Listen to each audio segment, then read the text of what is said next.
Welcome to Lecture 7.1, Subspaces. In this lesson, we'll discuss about subspace, and by the end of the discussion, you should be able to define a subspace of a vector space and show that a given set is not a subspace. Recall from the previous lecture video, we have shown that R is a vector space, Q and Z are both not vector spaces. A subspace of a vector space V is a non-empty subset of V that itself a vector space under the same operations on V. Meaning to say, here in the subspace, it is closed under addition and multiplication, as well as the vector, the zero vector is here. Let V be a vector space under the operations addition and scalar multiplication, and suppose S is a non-empty subset of V. Then S is said to be a subspace of V if it possesses the following properties. First, the zero vector of V is in S. Second and third, S is closed under addition and scalar multiplication. Meaning to say, if we have here a vector U that is an element of S, and a vector V that is also an element of S, and C is any real number except 0, then for the second, S is closed under addition, the sum of U and V must be in S, and then the product of any number and the vector U must be in S as well. Same with V.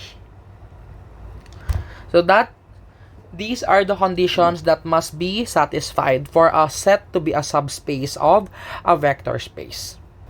S is a proper subspace of V if S contains some elements of V. In symbols, we have this one. Meanwhile, S is improper subspace if S contains all the elements of V.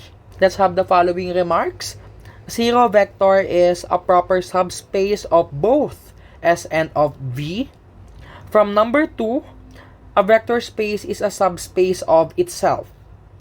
Third, a subspace is also a vector space on its own. And if S and T are both non-empty subspaces of V, then S intersection T is also a subspace of V. S union T may not be a subspace. Because suppose that we have here another set, let's say T, the union of them may not work all the time, may not be a subspace. Let us have our first example. The set of points on the line 3x minus 2y equals 0. And the vector space given is R2. Okay, let us express this as a set. Let S be a set of points. So we have x, y. Such that, okay, let us modify this 3x minus 2y. Such that 3x minus 2y is equal to 0. We can also modify this. 3x minus 2y equals 0. Let us solve for y. We have negative 2y equals negative 3x. Y therefore is equal to 3 over 2x. Alright, we can write this alternatively as, let S be a set of points x, 3 over 2x, where x is a real number. How are we going to prove whether this set is closed under addition, scalar multiplication, and how do we verify whether the zero vector is in here? We can also represent this as a vector. Okay, now, let vector U be a vector in this set. Okay, we can use the parentheses first for you to be familiar. Okay, we have A, 3 over 2A. Let us use A. Or in the vector form, A and then 3 over 2A. Next, let's have another vector, arbitrary vector B. Let's have another vector, arbitrary vector v. We have here b and then 3 over 2 b. So this is b 3 over 2b. Okay, to check whether they are closed under addition, let's take u plus v. The condition here is that, as you can see, we have the first component, and then on the second component, it's still the same number times 3 over 2. Okay, what is the sum of them? We have a plus b and 3 over 2a plus 3 over 2b. This is the same as a plus b times the a plus b and then 3 over 2 times the quantity a plus b. As you can see, we have the same number, a plus b, on the first component and second component, but their difference is that we have 3 over 2 here. So, it takes the form x, 3 over 2x, isn't it? So, this is closed under addition. Now, if you want to verify this graphically, we may use specific examples. Just take any point in this line, 2 points in this line, and then their sum must lie on the same line. Here, we can say that this is an element of S. Okay, let's have specific examples graphically. This is the graph of 3x minus 2y equals 0. Now, let us take 2 points. Let's have points A and B. Okay, as you can see, they both lie on the same line, right? Now, let us get their sum. Let's say point C is equal to point A plus point B. This one, the color pink. And then, if I'm going to slide A going here, as you can see here, their sum will always be lying on the same line. Right? So, whether we... Okay, ayan, no?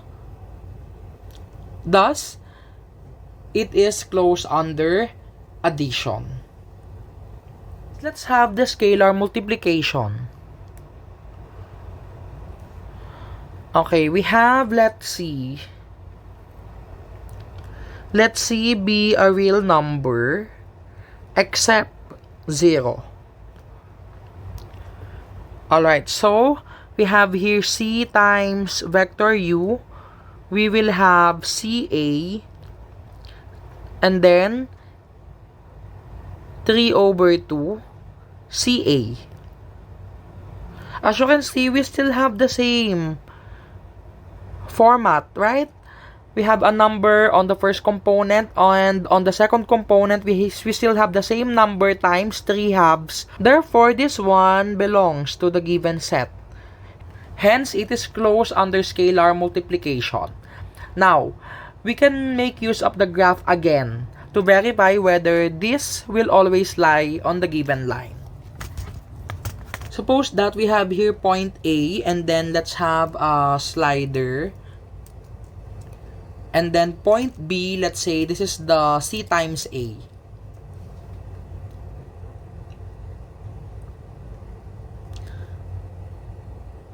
Okay, this is the original point, the A, and then this is the scalar multiple of that point. Now, if I'm going to move the slider, you will see that the scalar multiple of that point will always be on that line. Now, let us modify the point A, the dimensions of point A, the coordinates of point A. As you can see, they will always go together within the same line. Next is to determine whether the zero vector is in S. Okay, let us have the zero vector. The zero vector will tell us that 0 and then 3 over 2 times 0. We have 0 and 0. Yes. So therefore, it is in S. Conclusion. Therefore, S is a subspace of R2. Next, we have this one, the set A containing the points x, y such that 2x plus y equals 4. The shortcut here will be, you know that 2x plus y equals 4. 0 vector, 2 0 plus 2 times 0 plus 0, is this equal to 4? No. So we have a contradiction here. Meaning to say, the 0 vector is not contained in the set A. Thus, we can now conclude, since the 0 vector is not an element of A, then A is not a subspace of R2. This is the graph of 2x plus y equals 4. As you can see, just like our first example, it will be closed under addition and scalar multiplication. However, it fails when it comes to the 0 vector. As you can see, the line doesn't pass through the origin, therefore it's not a subspace. So, we can now generalize that any line on R2 is a subspace of R2 provided that it passes through the origin. Now, let's have the next example, the set of all 2 by 2 matrices in the vector space of m by n matrices. First, let us have an arbitrary matrix. Let U be a 2 by 2 matrix containing A, B, C, D as the elements, as well as another matrix, vector V, let's say E, F, G, H. And then C is any number except 0. Any real number except 0. Now, let us prove the closure under addition. To prove whether this set is closed under addition, let us add U and V. Let us get the sum of the vectors U and V. The sum of them must be a 2 by 2 matrix as well to prove closure. Their sum is A plus E, C plus G, B plus F, D plus H. As you can see, this is still a 2 by 2 matrix. Therefore, it is an element of the space, of the 2 by 2 matrix space. Thus, it is closed under addition. Next, let's have the multiplication. Let's say C times vector U. This will be CA, CB, and then C times C, and then CD. You can see it is still a 2 by 2 matrix. So, this is an element of the given set. Hence, it is closed under scalar multiplication. Next, we have the 0 vector. If we have a 0 vector here, it means that, and then if we have 0 vector, it means that our entries will be 0. And it is still a 2 by 2 matrix, and this one exists because there is no restriction in the values of the entries, meaning to say it can be 0 for all entries. So, it belongs to the given set. Since the 3 conditions are satisfied, therefore,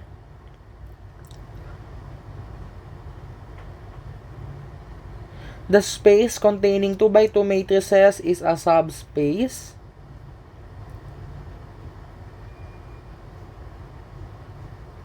of the vector space of m by n matrices. Number 4, let's have the set of all points on the parabola y is equal to x squared. Let S be the set of these points x, y such that y is equal to x squared. Alternatively, we can write this as comma x squared, such that x is a real number. Okay, aside from that, we can also write this in the vector form. Set of all vectors x squared as the components such that x is a real number. Alright, now, I'm going to use the third one, this. Okay, let's have our arbitrary vectors. Let u, vector u be, let's say, a and a squared. And let's say v, we have b and b squared. How did we get it? Here. The condition is x, the first component is x, and then the second component is the square of it. Okay, now let us prove or disprove whether this is a subspace. Now, let's proceed to the closure under addition. Vector u plus v will be equal to a plus b and a squared plus b squared. Take note that the condition for it to be closed, the sum must be in the parabola or in the same set. What is the condition of the first and second components? What is the relationship? The bottom or the second component is the square of the first. As you can see here, the square of a plus b is not equal to a squared plus b squared. So this is not an element of the given set. Hence, it is not closed under addition.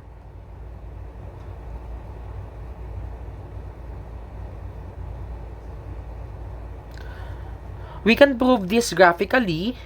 This is the parabola y is equal to x squared. And then let us take any point on the parabola. Let's say A and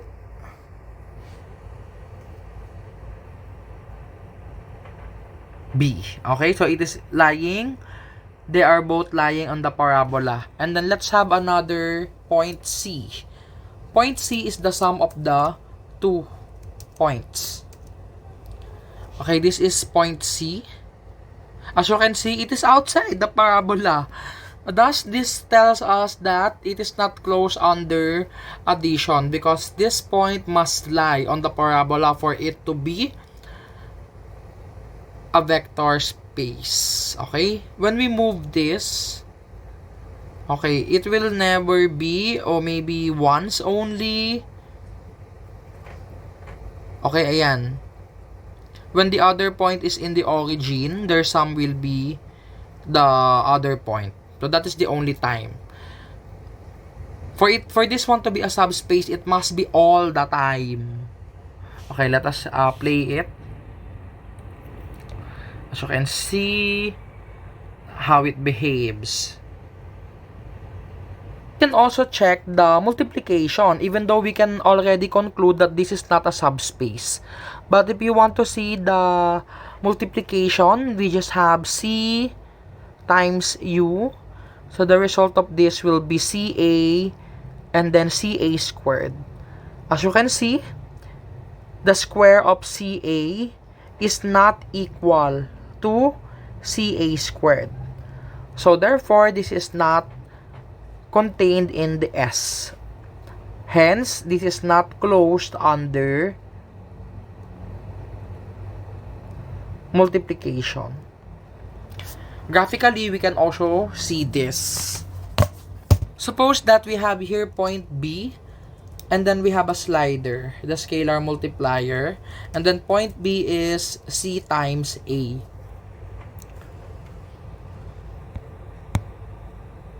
Okay, this is point B. Okay, as you can see, when I play the point A and C,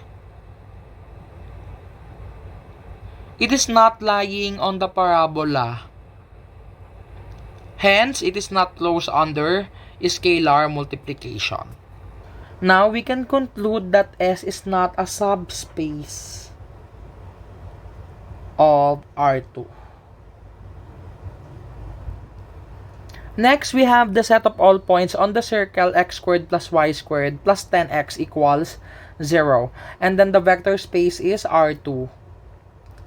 We can verify this graphically, just like what we did earlier.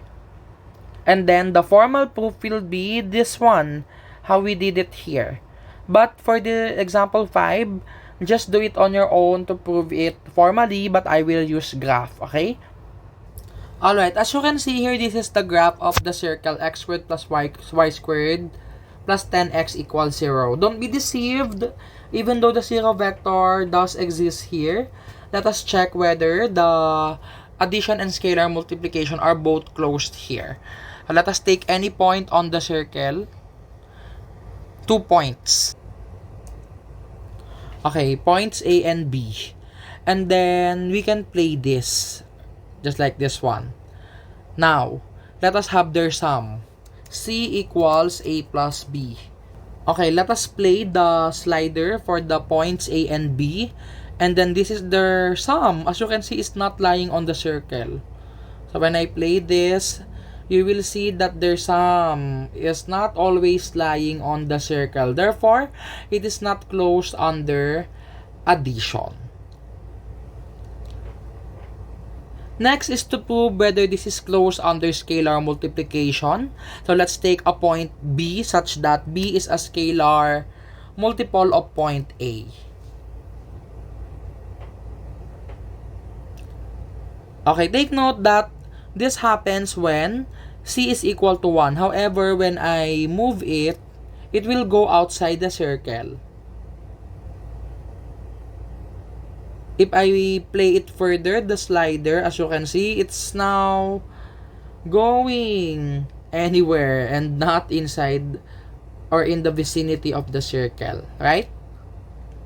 So this is not closed under multiplication. Therefore, the set is not a vector space. You have reached the end of this discussion. You are highly encouraged to answer the following problems.